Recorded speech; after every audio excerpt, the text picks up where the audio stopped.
함께 수행하셨죠? 여러분 집에서 얼마나 열심히 정기적으로 규칙적으로 좌선하고 계신가요? 물론 정말 집에 있으면서 규칙적으로 정해놓은 시간 내지는 시간 날 때마다 좌선을 하신다면 수행을 아주 열심히 하시는 거죠. 정말 존경할 만큼 훌륭하십니다. 그렇게 사신다면. 근데 웬만큼 적당히 그럭저럭 수행하는 분들은 보통 좌선보다는 경행하면서 산책하면서 설거지하면서 이렇게 수행하는 경우가 많죠. 물론 그것도 나쁘지 않아요. 근데 일상의 삶 속에서 좌선하는 것이 많은 사람은 그렇게 익숙하지 않으니까 이 시간 동안이나마 좌선을 해 주시길 바라면서 우리 기조수행 법문을 하는 거죠. 오늘 갑자기 생각나는데 나는 사이도를 정말 도반이라고 생각해요. 근데 내가 배우고 싶은 도반이죠. 옛날에 내가 사이도한테 나를 정말 이렇게 이해하는 도반이, 그때는 도반이 사이도예요. 도반이 있어서 정말 다행한 일이다. 정말 감사한 일이다라고 인터뷰를 한 적이 있어요. 그러니까 사이도께서 진정한 도반은 정말 100% 도움되는 도반은 아람뿐이다 이렇게 말씀하시더라고요. 100% 도움되는 도반은 아람뿐이다 이렇게 말씀하셨어요. 오늘 갑자기 사이도의 여러가지 배우고 싶은 특징들이 생각났는데 그 중에 내가 가장 사이도에게 배우고 싶은 것이 두꺼운 얼굴이었어요. 나는 성장 과정에서 워낙 주눅이 많이 들어 성장하다 보니까 남 눈치를 정말 많이 봐요. 이런 나를 정말 싫어하죠. 남 눈치를 정말 많이 보고 세상을 살았어요. 근데 사이도는 정말 남 눈치를 안 보더라고요. 그래서 내가 이 사이도의 성질이 워낙 부러웠어. 이것도 인터뷰한 적이 있어요. 사이도는 진짜 남 눈치 안 보고 남 신경 정말 안 쓰면서 그렇게 사시는데 정말 부럽다.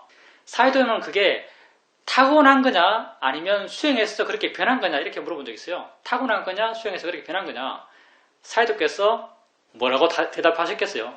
타고나게 얼굴이 두껍다 아니면 수행해서 마음이 튼튼해졌다. 둘 중에 뭐겠어요? 사이도께서 반반이라고 하셨어요. 반반. 태어나기도 원래 그렇게 태어났고 수행하면서도 그렇게 변해갔다 이렇게 말씀하시더라고요. 사이도 얼굴 두꺼운 걸 여러 가지 경험 속에서 발견할 수 있죠. 한 번은 인터뷰를 하는데 그 30명의 인터뷰하는 사람들이 각자 뭐 수행 잘했다고 내지는 못했다고 사이도 한 말씀 해달라고 막 인터뷰를 하고 있어요. 그럼 사이도는 2시간 내내 응, 예스, 오케이, 굿 2시간 내내 말을 한마디도 안 하고 인터뷰를 끝내요.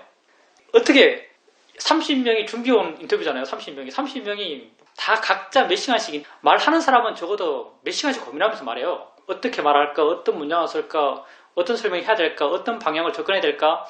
30명이 고민하면서 인터뷰를 하고 있는데 그 인터뷰를 들으면서 당신은 말을 한마디도 안 하고 인터뷰를 끝내요. 그거 보면서 감동스러웠죠. 와 정말 대단하시다. 정말 저럴 수도 있구나. 어떻게 보면 남 입장 전혀 고려하지 않는다고 생각할 수 있는데 사이도는 그런 것 같아요.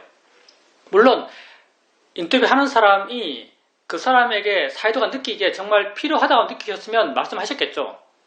30명 인터뷰하는 사람들 가운데 아무도 사이도가 느끼기에 저 사람에게 어떤 말을 할 필요성을 안 느끼니까 말씀 안 하신 거예요. 돌려서 말하면 우리 같은 경우, 나 같은 경우 아무 의미 없는 인터뷰를 하더라도 말을 많이 해줘요. 그 사람을 하여금 의미 있는 인터뷰를 한 것처럼 느끼도록 해줘야죠. 나는. 그게 나의 접근이죠. 사이도는 전혀 그걸 고려하잖아요. 한 번은 이건 더 대단하죠. 한 번은 사이도께서 인터뷰를 하시는데 갑자기 서빈이 말해 주셨죠. 그래서 좀 기다려보라고 하면서 옆에 작은 방이 있거든요. 방 안에 화장실이 있어요. 인터뷰룸 안에 방이 있고 화장실이 있어요. 방으로 들어가세요. 문을 안 닫아요. 화장실로 들어가세요. 문을 안 닫아요. 그러면서 거기서 소변을 보신 거죠. 변기는 좌변기니까 소리가 그냥 우렁차게 들려요. 실내 소리가 막 들리는 거죠. 그래도 신경을 하나도 안 쓰는 거죠. 내가 그때 마음에 감동이 느껴져요. 감동이. 나도 저렇게 살고 싶다. 이런 감동이 느껴지는 거예요. 워낙 나랑 다른 측면이기 때문에. 그래서 사이도를 닮으려고 알게 모르게 애를 썼다고 할까요? 애를 쓴 건 아닌데 애를 썼다고 말할 수도 있죠. 그리고 수행을 해가면서 내 마음이 변해갔고 내 마음이 변해가면서 조금씩 내가 외형적으로 닮으려고 해서 그렇게 닮아갔던 것이 아니라 마음이 내적으로 변해가서 조금씩 그렇게 닮아갔던 것 같아요. 그것도 내가 수행을 바르게 하고 있구나라고 스스로 확인하는 그런 확인의 요소 가운데 하나죠.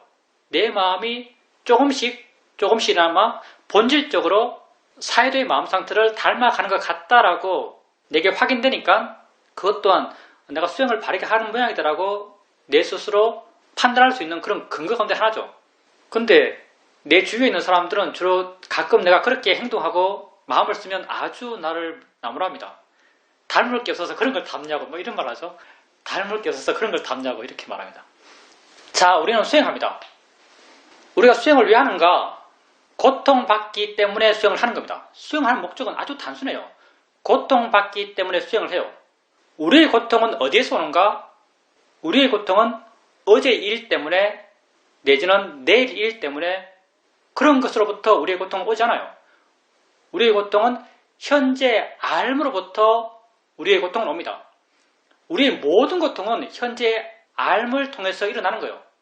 다시 말하면 알아지지 않는 것은 우리를 고통스럽게 할 수 없어요. 어제 내가 친구랑 싸웠다면 그리고 지금 괴롭다면 나는 어제 친구랑 싸워서 괴로운 게 아니에요.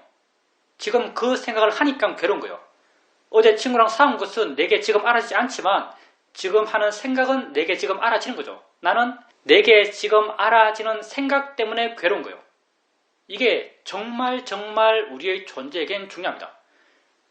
나는 오직 내가 지금 아는 것으로부터만 고통받을 수 있어요. 불교는 고통을 해결하기 위해서 존재하는 겁니다. 그리고 불교가 고통을 해결할 수 있다라고 자신있게 말하는 것은요.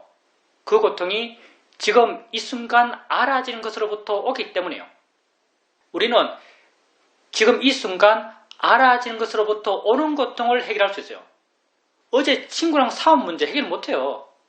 내일 칠 시험 문제 해결 못해요. 오직 우리가 해결할 수 있는 것은 이 순간 알므로부터 오는 고통이죠. 그리고 이 순간 알므로부터 오는 고통을 해결하는 방식은 불교에서 두 가지입니다. 하나는 아주 쉬운 거죠. 하나는 도망가는 거예요. 생각 때문에 내가 괴롭다면 생각 안 하고 다른 것 하는 거죠. 호흡 알고, 느낌 알고, 소리 알고, 날 고통스럽게 하지 않는 다른 대상을 보는 거죠. 거기에 마음을 집중하는 거예요. 세상의 거의 모든 수행은 이거예요. 세상 거의 모든 수행이라고 이름 붙인 것은요. 이렇게 도망가는 것으로, 고통을 피하는 것으로 자기 마음의 평화를 구해요. 근데 피할 수 없는 상황이 되면, 현재를 직시할 수밖에 없게 되면은 고통은 여전히 오는 거죠. 그래서 고통의 문제가 해결되지가 않아요. 이 순간 잠깐 짧은 시간 피할 수 있지만 영원히 피할 수 없는 거죠. 이렇게 도망가는 것으로부터 고통의 문제를 해결하는 것, 그걸 우리는 집중명상, 사마타 이렇게 부르고 있죠. 주력이나 염불이나 강경이나 경계를 잃는 거나 절하는 거나 웬만큼 수행이라고 이름 붙인 거의 모든 것이 이런 파트죠. 또 다른 하나는 알을 직시하고 그걸 이해해서 그것으로부터 자유로워지는 거죠. 우리가 무엇으로 인해서 고통받는가? 보면서 고통받아요. 왜? 보기 싫은 것이 있고 보고 싶은 것이 있으니까. 보기 싫은 것이 있고 보고 싶은 것이 있다면 그건 우리가 봄을 통해서 고통받는 거죠. 그러면 볼 때 본다고 알아가요. 본다고 알아가 봐요. 그러면서 봄이 뭔지를 이해해봐요. 보여지는 것이 뭔지 이해해봐요. 여러분이 계속 그렇게 봄을 알아가다 보면 나중에 봄이란 게 뭐구나라고 이해합니다. 그리고 이런 이해는 봄으로부터 내 마음을 자유롭게 해요. 느낌이 괴로워요. 느낌이 괴로우면 느낌이 있다라고 느낌을 알아가요. 좋은 느낌이든 나쁜 느낌이든 간지러운 느낌이든 느낌을 계속 알아가요. 알아가다 보면 어느 순간 느낌에 대한 이해가 마음에 생깁니다. 그 이해는 느낌으로부터 내 마음을 자유롭게 합니다. 이렇게 이 순간 암들을 지속적으로 알아가는 것, 이 순간 고통의 원인을 직시해서 그걸 이해하고 그것으로부터 직접 자유로워지는 것, 그게 우리가 하고 있는 이 수행이죠. 그래서 여러분의 수행 방식이 이래요. 느낌 있으면 느낌 있다 알고, 소리 있으면 소리 있다 알고, 생각 있으면 생각 있다 알고, 이렇게 알아가다 보면 여러분 마음은 점점 좋아져가요. 여러분이 마음이 좋아지는 것이 명확해요. 왜냐하면 수행 초반기에는 얼마나 둔하고 거칠어서 대상들을 알아갈 때 아주 띄엄띄엄 알아갑니다. 느낌 알았다가 소리 들으려면 한참 가야 돼요. 소리 들었다가 다른 소리 들으려면 또 한참 가야 돼요. 그러다가 마음이 점점 좋아져 가면서 쉽게 옮겨가고 부드럽게 옮겨가고 빨리 옮겨가고 나중에는 옮겨갈 필요도 없이 전체를 다 한꺼번에 알 수 있죠. 수행하는 마음이 점점 좋아져 간다는 말이죠. 이렇게 수행하는 마음이 점점 좋아져 가게 되면 여러분에겐 여러분이 의도하든 의도하지 않든 그것에 대한 이해가 생겨납니다. 부처께서 연못에 돌을 던져서 돌아 떠올라라 돌아 떠올라라 이렇게 100명이 모여서 합창을 해봐라. 그러면 그 돌이 떠오르겠느냐? 이렇게 물어보셔요. 그 돌은 안 떠올라요. 가라앉지.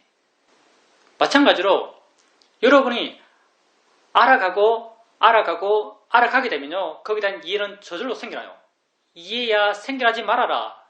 이해야 생겨나지 말아라. 이렇게 아무리 여러분이 원하더라도 이해는 생겨납니다. 왜냐하면 조건이 그러하거든요. 그게 왜 그런지 모르겠어요. 우리 마음이 원래 그렇게 생겼어요. 알아가다 보면요. 거기에 대한 이해는 저절로 생겨납니다. 그리고 이렇게 생겨난 이해는 그것으로부터 나를 자유롭게 해요. 여러분 자신을 알아가십시오. 여러분 삶의 문제, 여러분 모든 삶의 문제, 모든 존재의 문제, 그게 다 지금 이 순간에 있는 거예요. 여러분 이 순간밖에 안 살아요. 이 순간 여러분이 아는 것이 여러분 세상이에요. 여러분에게 모르는 것이, 지금 여러분에게 알아지지 않는 것이 여러분에게 지금 있나요? 지금 이 순간 여러분에게 알아지지 않는 것은요, 여러분에게 없는 거예요.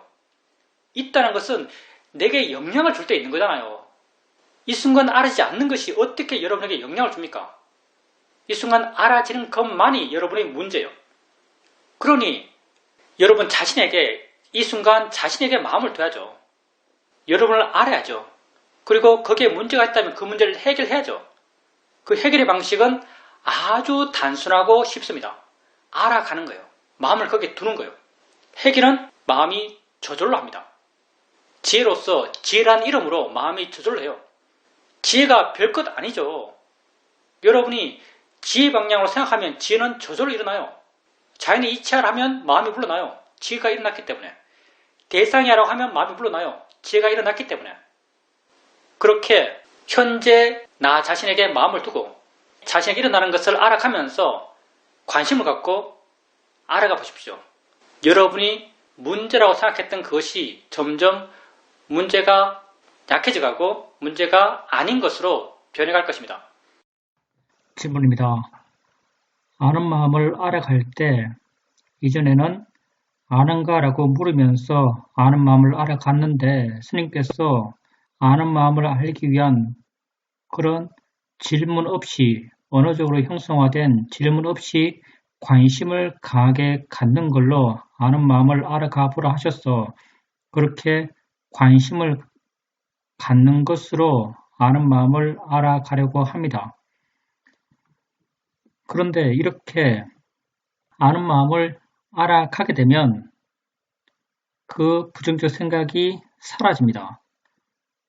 또 어떨 때는 이런 부정적 생각이 사라지지 않을 때도 있습니다. 한 번은 아침에 일어나는데 전체적인 것이 알아지면서 안다는 것을 분명히 이해하고 있었습니다. 그때는 아는 마음이 아주 구체적이고 분명하게 알아졌습니다. 그러니까 부정적 생각이 쉽게 사라졌고 마음도 아주 좋아졌습니다. 이렇게 분명히 이해한 모습은 이전에 아는 마음을 안다고 하는 것은 상당히 긴가민가한 느낌도 있었지만 그때는 아주 분명히 알 수 있었습니다. 그 이후에 설거지를 하면서 청소를 하면서도 아는 마음을 알려고 하면서 했습니다. 어떨 때는 부정적 생각들이 쉽게 사라졌고 어떨 때는 부정적 생각들이 쉽게 사라지지 않았습니다. 쉽게 사라지지 않을 때는 부정적 생각을 알기 위해서 관심을 아주 강하게 가지려고 했습니다. 그리고 관심을 강하게 가져도 잘 되지 않으면은 아는가? 라는 질문을 아주 구체적으로 했습니다. 제가 묻고 싶은 것은 이렇게 아는 마음을 알기 위해서 아주 구체적으로 애쓰고 노력하는 것이 과연 맞는 방법인가? 라고 스님께 묻고 싶습니다. 부정적 생각에 대한 보살님의 생각, 부정적 생각에 대한 보살님의 가치가 틀렸어요. 무슨 말이냐면 보살님은 부정적 생각에 대해서 그걸 알아차림하면 그게 없어져요. 그리고 부정적 생각이 났을 때 알아차림하면 없어지는 것이 좋은 수행의 상태, 마땅히 그렇게 되는 상태, 그리고 그렇게 되어야 하는 상태처럼 그렇게 말씀하고 계세요. 그리고 없어지지 않으면은 강하게 아는 마음을 알아가시는데 그 알아간 목적도 사실은 부정적 생각을 없애기 위해서요. 이게 잘못되었다는 거죠.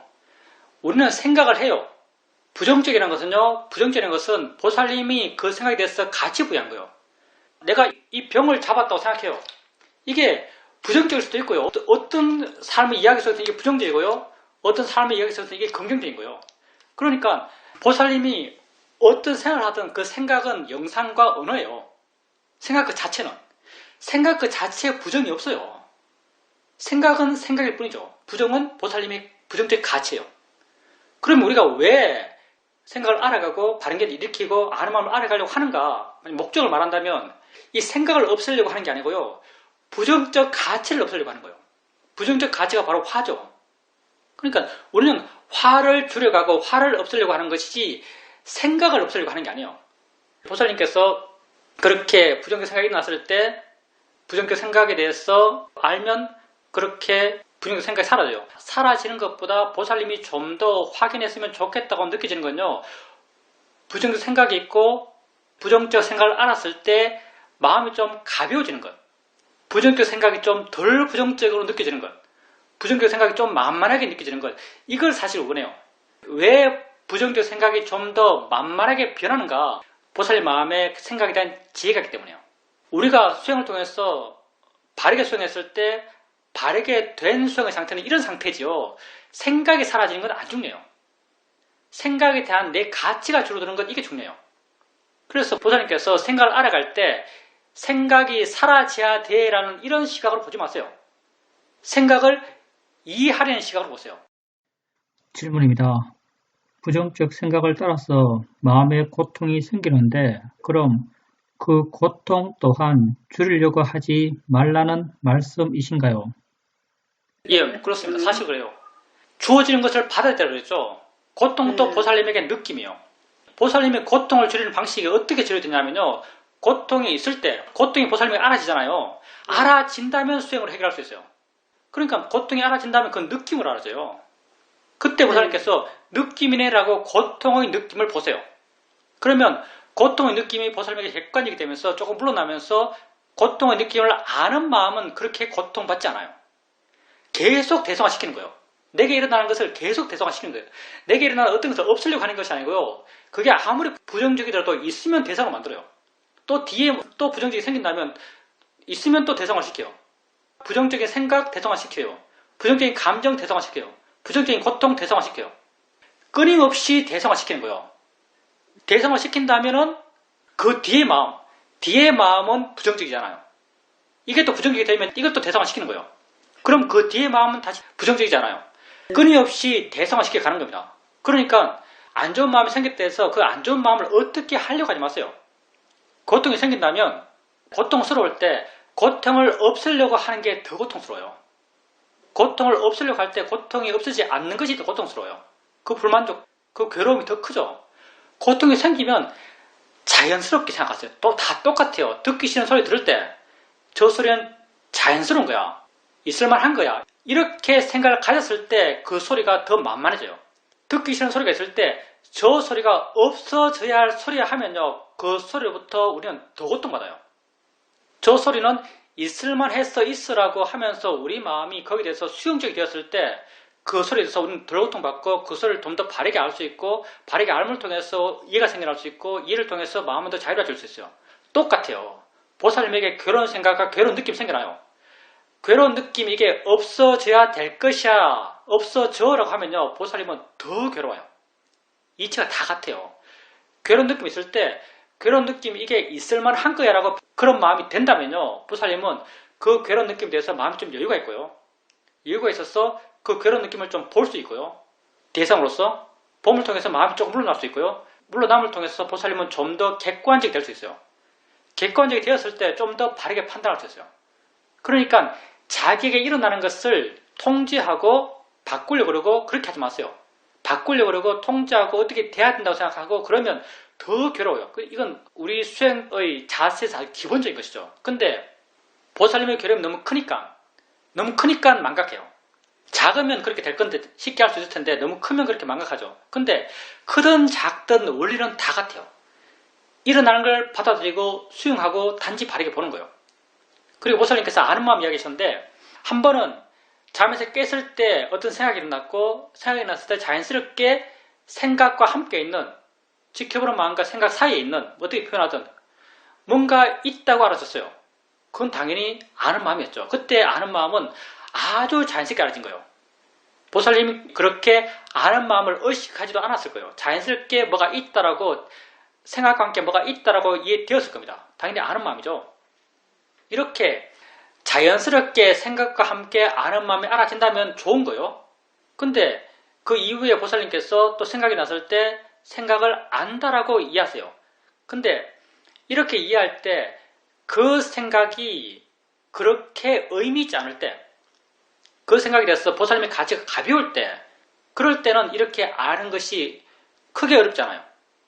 근데 어떤 생각들은 굉장히 무거운 생각이잖아요. 굉장히 무거운 생각은 그 생각을, 물론 능숙하면 그 생각을 안다라고 알 수 있겠죠. 그러면서 그 대상을 객관화시키고 그 생각에 대해서 마음이 가벼워질 수도 있을 겁니다. 근데 이건 순전히 나의 견해예요. 내 같은 경우 생각이 가볍다면 생각을 안다는, 그 아는 마음을 이해하는 것은 쉬워요. 단순하고. 근데 생각이 무거울 때는, 다시 말하자면 이것은 내 경우예요. 생각이 무거울 때는 생각하는 것이 마음이다라고 이해하는 것이 난 훨씬 더 쉬워요.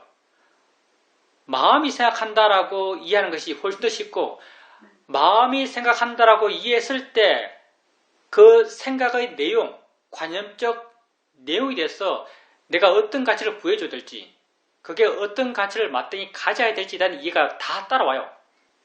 그래서 나는 마음이 생각한다라고 이해하지, 생각이 무거울 때는 마음이 생각한다고 이해하지, 생각을 안다라고 이해하는 것은 잘 안 해요.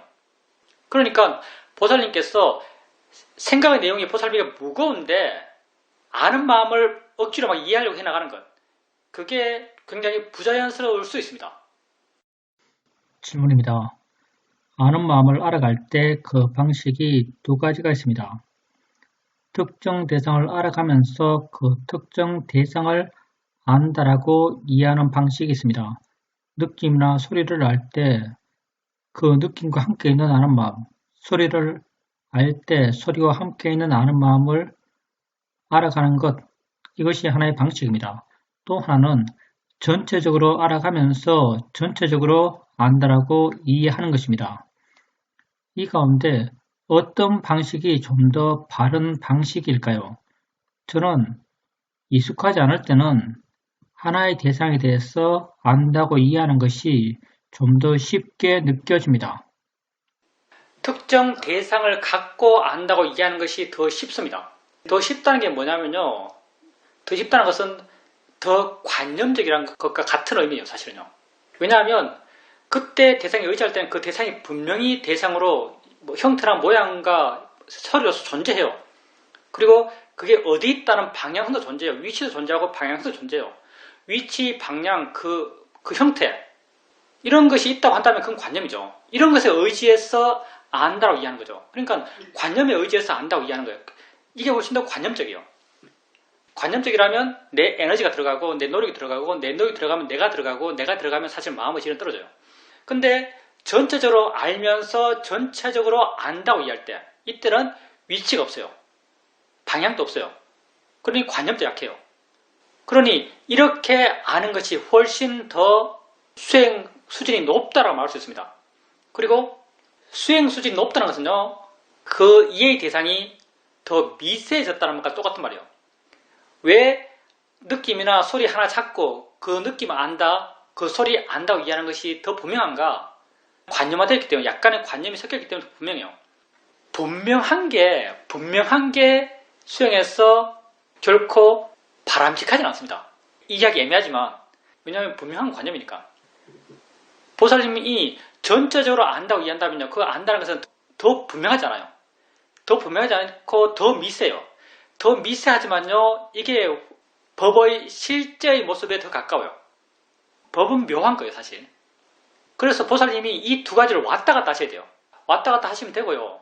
그리고 왔다 갔다 하셔도 결국 나중에는요, 전체를 지켜보고 전체적으로 안다고 이해하는 걸로 갑니다. 왜냐하면 에너지가 다르거든요. 하나하나의 대상에 의지해서 아는 마음을 이해하는 것은요, 방향과 위치와 모양이 있기 때문에 내 노력이 들어가요. 전체적으로 알면서 전체적으로 안다고 이해하는 것은요, 위치 모양이 없기 때문에 내 노력이 현저히 줄어들어요. 우리 수행은 어느 방향으로 귀납되어 가는가 하면요, 우리 수행은 힘 안 드는 것으로 귀납해요. 그래서 쇼민 수행은 게으른 사람이 좋아한다고 우리 사이도가 말하죠. 게으른 사람이 쇼민 수행을 좋아해요. 왜? 수행을 하면 할수록 점점 힘이 안 들기 때문에. 힘 안 드는 방향이 바른 방향입니다. 힘든 방향이 사실 틀린 방향이에요. 근데 수행 초반기에는 그렇게 힘을 써서 할 수밖에 없기 때문에 그렇게 힘을 써서 하는 겁니다. 질문입니다.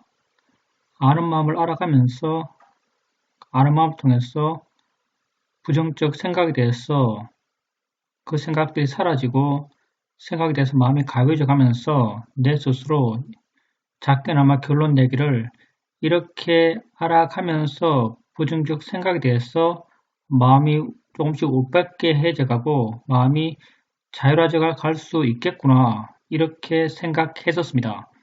그런데 스님의 말씀을 들어보니까 그것이 수행의 목적이 아닌 것인 것 같은 느낌을 갖게 됩니다.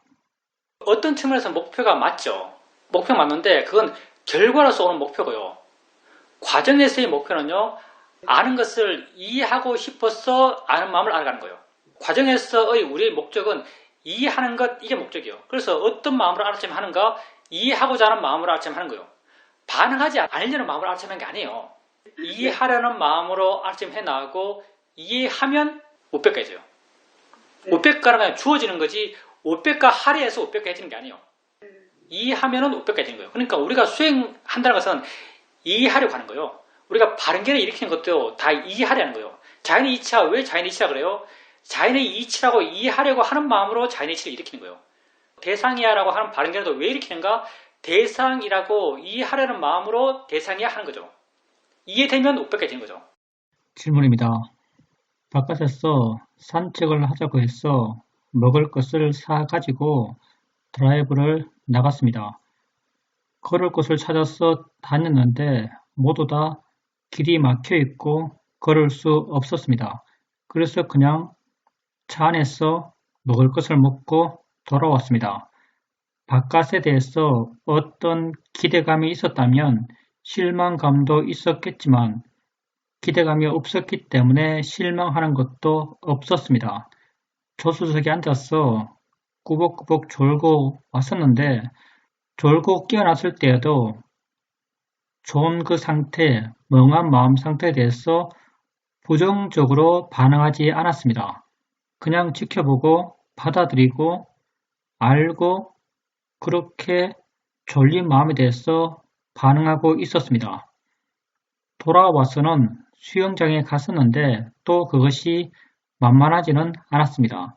사람이 많고 이리저리 쳐이고 그때 이런저런 반응이 일어나고 또 수영한다고 팔을 흔들면 팔에 약하게나마 통증도 느껴졌습니다. 이렇게 저렇게 여러 가지 것이 일어나고 했지만은 그런 것들에 대해서 지속적으로 수용적이 되려고 했고 받아들이려고 했고 안다는 것에 마음의 관심을 두려고 했습니다. 이렇게 대상에 대해서 인내하는 것, 대상을 기다리는 것, 그것이 정말 대단하다, 중요하다라고 알았습니다. 있느라고 표현한다면 굳이 있느라고 표현한다면 있느라고 표현할 수도 있겠죠. 근데 실제 우리가 그 대상에 대해서 그렇게 지혜 있게 볼 때 그걸 있느라고 표현하기는 좀 못해요. 우리는 보통 대상을 수용한다 이렇게 말하죠. 대상을 수용한다, 받아들인다, 인정한다 이렇게 표현하지 인내한다고 표현은 별로 어울리지 않죠. 대상이 안 좋은데 내가 참고 있는 거잖아요. 그게 아니잖아요. 예, 대상을 수용하는 것이고 인정하는 것이고 받아들이는 것이고 항복하는 것이죠. 예, 그런 마음 상태를 이렇게 표현하죠. 항복한 마음, 받아들이는 마음, 수용하는 마음 이렇게 표현하는 거죠. 그때는 대상이 좋든 나쁘든 별로 상관없는 마음이죠. 그렇게 받아들이고 수용하는 마음이 되는 것은 굉장히 좋은 거죠. 그리고 그렇게 되기 위해서는 지혜가 있어야 가능해요. 다 지혜가 원인이 되어서 그런 마음이 됩니다. 그리고 그런 마음이 곧 우백가의 마음이고요. 그리고 야외 도적사가 나갔을 때 기대감이 없으면 실망감도 없습니다. 기대감이 없으면 실망감도 없어요. 기대감이 있으면 실망감이 있는 거죠. 기대가 있으면 우린 반드시 고통받습니다. 기대가 곧 욕심이거든요. 욕심이 있으면 반드시 화가 나요. 그래서 사회도께서 욕심이 있는 것 그걸 타임밤이라고 말하죠. 시한폭탄이 장착되는 거죠. 기대가 있고 바람이 있고 돼야 한다고 생각하고 이게 다 시한폭탄이 장착되는 거예요. 우리 마음속에서. 고통이 생겨날 수 있는 시한폭탄이 생기는 것이고 상황이 닥치면 터지면서 우리에게 고통을 줍니다. 기대가 없으면 실망도 없어요. 그러면 기대가 없는 것도 기대가 없게 해서 기대가 없을 수는 없어요. 어떨 때는 기대를 하게 되고요. 상황 따라서 어떨 때는 또 기대감이 생겨나요. 기대감이 생겨나면 그 기대감을 아는 거죠. 알면 기대감은 거기서 멈춰요. 왜? 마음이 뭔지 이해했고 마음의 어떤 메커니즘에 대해서 내가 어느 정도 이해했기 때문에 거기서 더 이상 확대하지 않아요. 근데 기대감에 대한 알미 없다면 기대감은 기대의 생각을 하고 기대의 생각은 더 큰 기대감을 일으키고 더 큰 화려한 미래를 생각하고 더 행복한 경험들을 떠올리고 그러면서 기대감은 뻥뻥 부풀려져 가죠. 그러면 나중에 그게 현실이 됐을 때 그 기대감이 뻥 터지면서 더 큰 고통이 되는 거죠. 그래서 기대감이 없어져야 한다고 생각할 필요는 전혀 없어요. 생기면 생기고 있으면 있고 없으면 없고 없으면 없다고 알고 있으면 있다고 알고 생기면 생긴다고 알고 그러면 돼요. 우리는 얼마나 단순해요. 수행은 정말 단순합니다. 내게 일어나는 건 나의 조건, 나의 경험, 나의 삶의 태도 그 무엇도 바꾸잖아요. 될 대로 되라 그러세요. 살아가는 대로 살아가라 하세요. 그러면 알면 돼요. 정말 신기하게도 알고 알아가다 보면요. 모든 게 정렬돼요. 모든 게 발라집니다. 내 마음과 내 삶의 방향이 모든 게 발라져요. 이건 예외가 없는 것 같아요. 정말 신기하죠. 내게 수많은 부조리한 게 일어나요. 여러분 얼마나 불합리한 사람들이에요? 여러분 얼마나 부조리한 사람들이에요? 우리 정말 불합리한 사람들이거든요. 어떨 땐 좋았다가 어떨 땐 싫었다가 말도 안 되는 걸 고집했다가 말도 안 되는 것에 화냈다가 정말 사소한데 화냈다가 어떨 때 삐졌다가 말 한마디에 정말 마음이 토라졌다가 정말 우리는 불합리해요. 그 사람이 그렇게 의도하지 않더라도 우리는 마음도 반응해요. 정말 우리는 불합리하죠. 근데 불합리한 나 자신을 그냥 던져두는 거예요. 나는 원래 이래 라고 자연스럽게 불합리한 나를 던져둬요. 수많은 것이 일어나고 수많은 반응이 일어나요. 일어나면 일어나라고 두세요. 단지 있으면 있네. 자연스러운 거지. 대상이지. 자연의 이치지. 있네. 그러네. 알고 해나가요. 그렇게 알아가다 보면요. 모든 게 맞아져가요. 인위적으로 이걸 맞추는 건 불가능할 거예요.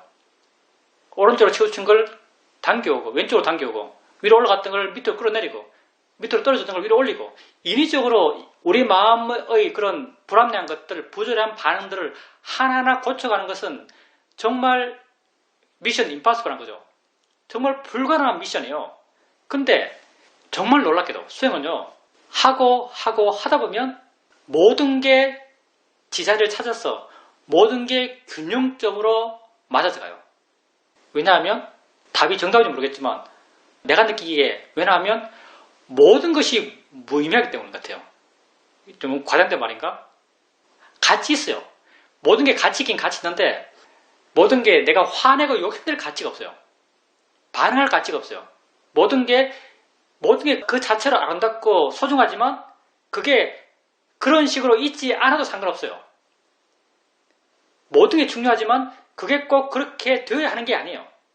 그게 꼭 그렇게 되어야 하는 게 아니다란 마음으로 내 마음이 변해가요. 그러니까 모든 게 맞아져가요. 그런 마음들, 그게 우백가의 마음이죠. 이렇든 저렇든 상관없는 마음, 높든 낮든 상관없는 마음, 앞에 있든 뒤에 있든 상관없는 마음, 춥든 덥든 상관없는 마음, 길든 짧든 상관없는 마음, 화내든 화내지 않든 상관없는 마음, 욕심내든 욕심내지 않든 상관없는 마음, 화내든 화내지 않든 상관없는 마음이 되면요, 화가 안 나요. 욕심내든 욕심내지 않든 상관없는 마음이 되면요, 욕심이 안 나요. 가치를 안 두면 일어나잖아요. 그래서 모든 게 균형점 찾아가요. 그러니 기대가 있으면 기대가 있는 대로 두세요. 있으면 있다고 알면 돼요. 화나면 화나는 데 두세요. 화 있다고 알면 돼요. 그리고 보살님이 말한 게 다 그거죠. 집에 와서 할 것 하고 수영장에 가서 또 부정적이 일어나죠. 또 차 타면서 또 멍한 마음 돼요. 멍한 마음 되라고 하세요. 알면 돼요. 멍한 마음 있네. 마음이 멍하네. 지할 일 하네. 대상이네. 알면 돼요. 그렇게 알고 있는 마음 멍하지 않고요. 멍하든 멍하지 않든 상관없는 마음이 되면요. 마음은 깨어있어요. 지가 있을 때 이렇게 자유로울 수 마음이 되거든요. 이렇게 될 대로 되라고 던져두고 나는 단지 알고 있으면 돼요. 바르게 알려고 그러고 그걸 통해서 마음은 점점 바르게 변해가고 모든 것이 균형점을 찾아가요. 그리고 수영장 가서도 그런 수많은 여러가지 치임 속에서 여러 사람들, 수많은 소리들, 몸에 어떤 아픔들 그런 것들 있는 것 그대로 받아들이고 수용하고 받아들이고 수용하면 객관적으로 떨어져서 볼 수 있어요. 그러면 마음은 덜 반응하는 거죠. 마음 힘이 더 좋다면 더 객관적일 거예요. 더 객관적이 되면 더 그게 있어도 상관없는 마음이 돼요. 그렇게 내 마음은 균형을 찾아가고 내 마음은 고통받지 않게 되고 내 마음은 자유로워져 갑니다. 정말 우리 수행은 단순해요. 내게 일어나는 것을 바꾸려고 그러면 얼마나 어렵겠어요. 화내는 사람 보고 화내지 말라 그러고 욕심내는 사람 보고 욕심내지 말라 그러고 오른쪽 가는 사람 보고 오른쪽 왜 가냐 그러고 왼쪽으로 마음이 변하면 왜 왼쪽으로 가냐 그러고 이렇게 하면요. 정말 수행은 어려운 미션이 될 거예요. 근데 우리 수행은 될 대로 되라라는 수행이에요. 화내면 화내라. 욕심내면 욕심내라. 왼쪽으로 가려면 왼쪽으로 가라. 오른쪽으로 가려면 오른쪽으로 가라. 단지 알아라. 바르게. 마음이 오른쪽으로 가면 오른쪽으로 간다라고 단지 바르게 알아라. 대상이다 자인이치라고 바른 견을 일으키면서 단지 알아라. 그러면 오른쪽으로 간다는 것이 의미가 약해져요. 마음이 오른쪽으로 간다는 것에 의미가 약해지면 마음이 오른쪽으로 안 가요. 덜 가요. 같이 부여했기 때문에 마음이 그렇게 반응하는 것이거든요. 그러니 모든 일어나는 것에 대한 우리의 대처법은 똑같아요. 그게 소리든 그게 보는 것이든 그게 생각이든 그게 느낌이든 모든 우리의 삶의 경험에 대한 우리의 대처법은 똑같아요. 그리고 똑같은 대처법을 통해서 우리 마음에 생겨나는 것 똑같은 마음이 생겨나요. 우백가의 마음이 생겨난 거죠. 봄에 대한 우백가, 소리에 대한 우백가, 느낌에 대한 우백가, 화에 대한 우백가, 욕심에 대한 우백가 다 같은 마음이에요. 무엇을 대상으로도 같은 마음을 키워요. 그러니 수행이 얼마나 단순해요. 모든 경험을 그냥 경험 그대로 내버려두고 받아들이고 수용하면서 그 경험을 같은 방식으로 반응해요. 자연이치다, 대상이다, 바른 견해를 갖고 같은 방식으로 반응해요. 같은 방식으로 폼을 통해서 같은 마음이 생겨나요. 평온의 마음, 우백가의 마음이죠. 평온의 마음, 우백가의 마음이 생겨나면 이런 힘들이 커져가면서 모든 어긋났던 내 마음의 그런 부조리한 면들이 다 발라져요. 하나같이. 단순하지만 강력한 거죠. 우리가 하고 있는 수행이라는 것은. 그러니 보살님께서 그렇게 수행해 나갔던 것이 다 이런 거죠. 일어나는 것을 받아들이고 수용하고 지켜보고 바른 견해 일으키고 물러나고 가벼워지고 자유로워지고 이렇게 되어나갔던 거죠. 무엇이 일어나더라도 우리는 이렇게 나가는 거예요. 질문입니다. 알아차림을 해 나가다가 힘이 쑥 빠지는 듯한 느낌을 느꼈습니다. 순간 마음이 아주 가벼워졌고 알아지는 것이 쉬워지고 자연스러워진다라고 느껴졌었습니다. 이전에 수행하면서 알아차림에 나 자신의 힘이 들어간다라고 느끼지 않았었는데 이렇게 힘이 빠진 상태를 경험하게 되니까 여전히 이전에 알아차림을 해가면서 나라고 하는 것이 노력으로 개입하고 있었구나라는 것을 알 수 있었습니다. 이렇게 힘이 빠진 상태로 좀 더 자연스러운 상태로 수영을 해 나가게 되니까 알아차림이 좀 매가리가 없다라고 느껴지는 측면도 있습니다. 한 번은 도반들과 함께 모임을 할 때 어디에서 어떻게 모임을 하자라는 이야기를 했었는데 이야기를 끝내고 난 뒤에 마음에 여전히 잔상이 남아서 거기에 대한 생각을 하고 있었습니다. 이런 생각들은 번뇌로서 하고 있는 생각들이었는데 이것들에 대해서 그냥 지켜보고 그냥 바라보고 있었습니다. 그러니까 각자의 마음이 각자 일을 한다라고 알아줬고 물러나서 전체적으로 마음이 하는 일들을 지켜볼 수 있었습니다. 좀 내버려 두는 마음의 힘이 좋아진 것 같습니다. 한 번은 유튜브를 보게 되었는데 볼 때는 욕심의 마음으로 봤던 것 같습니다. 보고 난 뒤에 이전에는 보고 나서도 그 여운이 남아서 찜찜한 느낌이 있었는데 보고 나니까 깔끔하게 보는 것을 그만두고 여운 없이 다시 자연스럽게 수행으로 돌아갈 수 있었습니다. 이게 다 노력하는 마음, 나의 개입이 약해졌기 때문이 아닐까 생각합니다. 우선 보살님 수행하다가 아르침 해 나가다가 힘이 이렇게 확 빠져나가는 것. 이제 힘이 빠져나가는 게 사실은 표현이 힘이 빠져나가는 것이지만 보살님 이야기를 들어보면 그것은 보살님 노력이 빠져나간 거예요. 노력하는 마음이 약해진 거죠. 보살님이 노력하지 않으면요. 마음지가 노력해요. 근데 보살님이 만약 그렇게 힘이 빠져나갔다고 느껴졌고 그 빠져나간 상태가 약간 매갈이 없다고 느껴졌다면요. 지금까지 보살님이 상당한 개인적 노력으로 수행하셨던 거예요. 지금 그렇게 개인적 노력이 없기 때문에 마음에 힘이 없다라고 느껴지고 매가리가 없다라고 느껴지는 겁니다. 그러면 보살님은 그때 노력을 안 해요. 노력을 안 하면서 마음이 힘이 없네, 매가리가 없네라고 이렇게 느낄 때 보살님은 뭘 해야 되는가? 보살님이 그때 해야 되는 것은요. 이해를 확인하는 거예요. 안다고 이해하고 있나? 소리라고 이해하고 있나? 대상을 이해하고 있나? 이해의 느낌을 확인하세요. 물론 처음에는 어떤 구체성을 갖고 그런 이해를 확인할 수 있습니다. 아까 내가 말했지만 소리라고 이해하고 있나? 대상으로 이해하고 있나? 자연의 시라고 이해하고 있나? 무상이라고 이해하고 있나? 이렇게 구체성을 갖고 그 이해를 확인할 수 있어요. 근데 이해를 확인하는 게 익숙해지면요. 그냥 어떤 내용의 이해인지도 모르면서 관심도 없으면서 그냥 이해의 느낌 그 자체를 알면서 이해를 확인해요. 나중에는.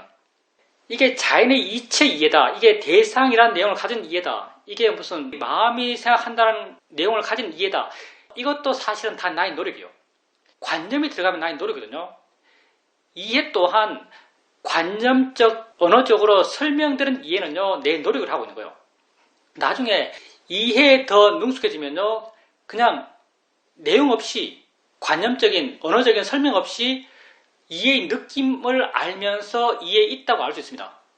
그렇게 보살님의 노력, 마음의 에너지들, 그리고 힘들이 줄어들어 가는 것이 바람직한 변화의 방향이에요. 근데 그렇게 줄어들었다 하더라도 나의 노력이 없는 게 아니에요. 의식이 끼어있으면요. 항상 내 노력이 있어요. 그러면 언제 우리가 정말 노력이 제로가 되는가? 노력이 제로가 되는 것이 곧 아가 제로가 되는 거예요. 언제냐면요. 지혜가 나기 직전, 오력의 균형이 맞을 때, 대상과 아는 마음이 있을 때, 법을 수행할 때, 이때는 내 노력이 정말 제로가 되고 아가 정말 제로가 됩니다. 이때는 이런 데죠.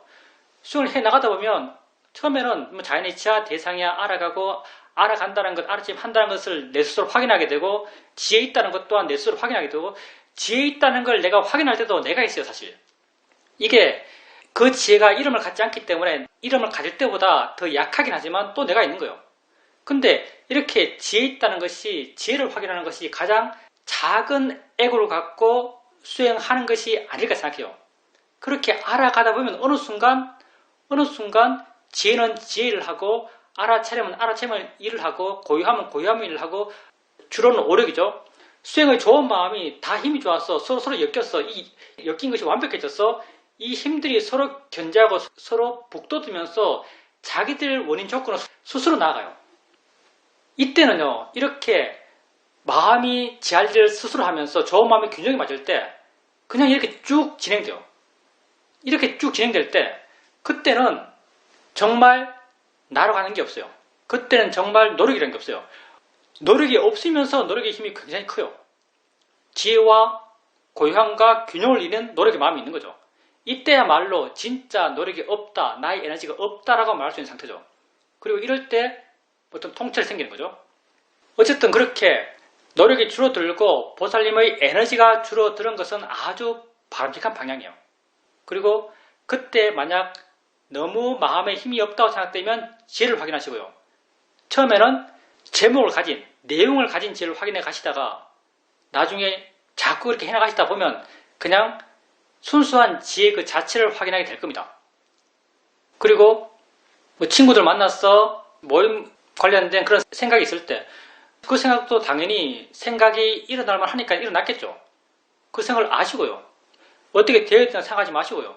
그냥 객관적으로 생각을 알아가시고, 그렇게 알아갈 때 보살님의 말씀을 통해서 보면 옛날보다 힘이 많이 빠진 것 같아요.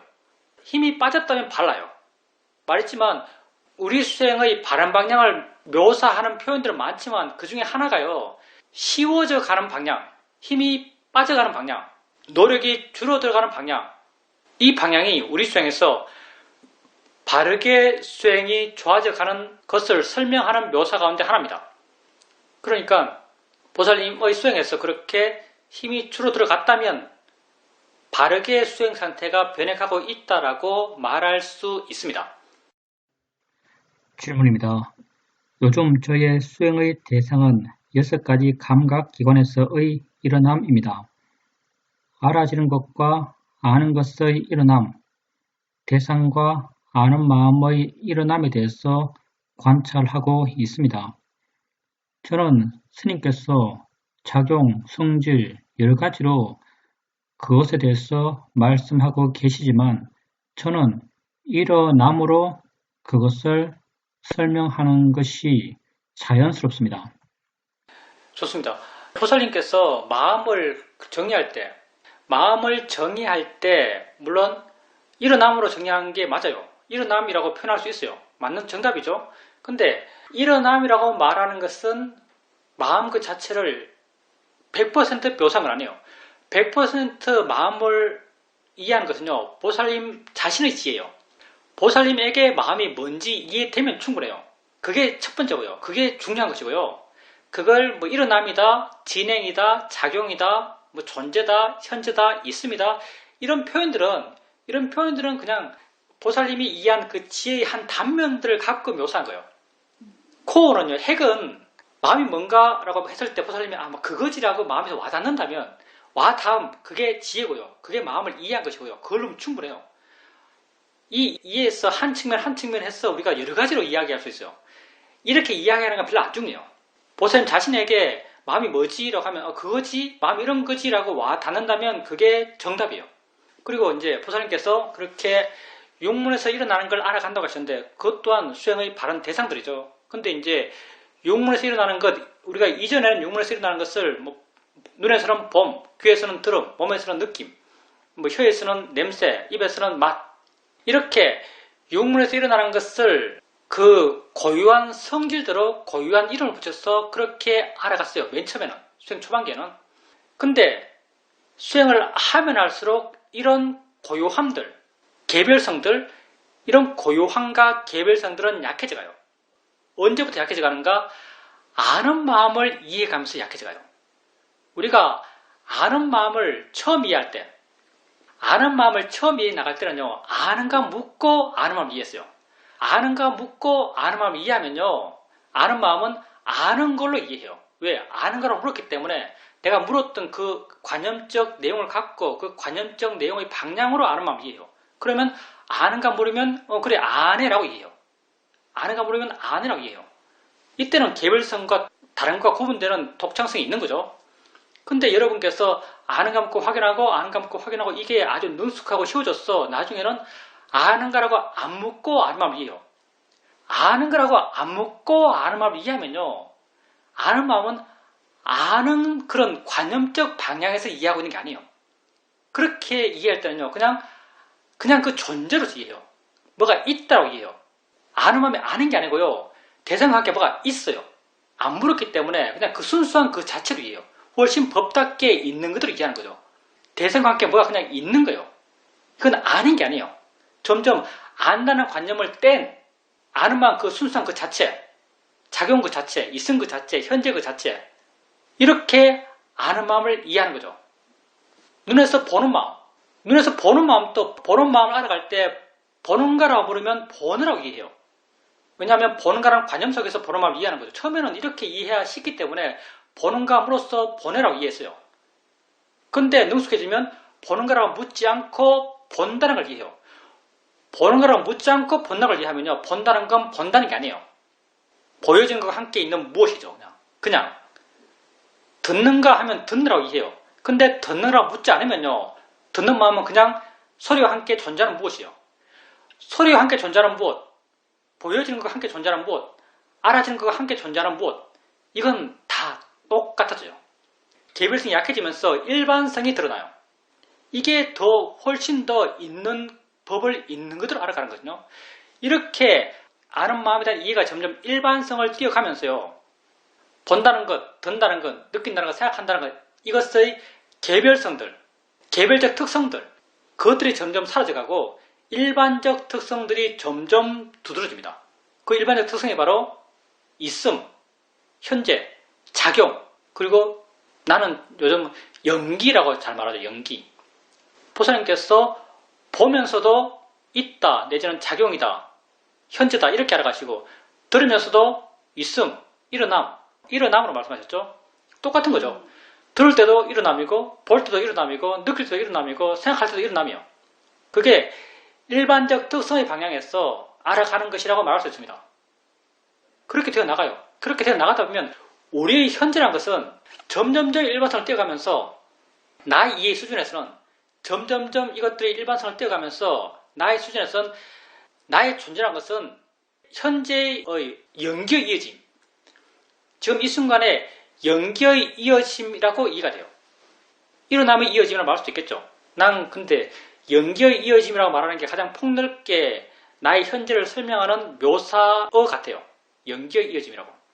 보살님께서 그렇게 일어남으로 그렇게 알아가는 것 그게 점점 그런 일어남이 일반성을 띄어가면서 그렇게 알아갔기 때문에 그렇게 알아갈 겁니다. 질문입니다.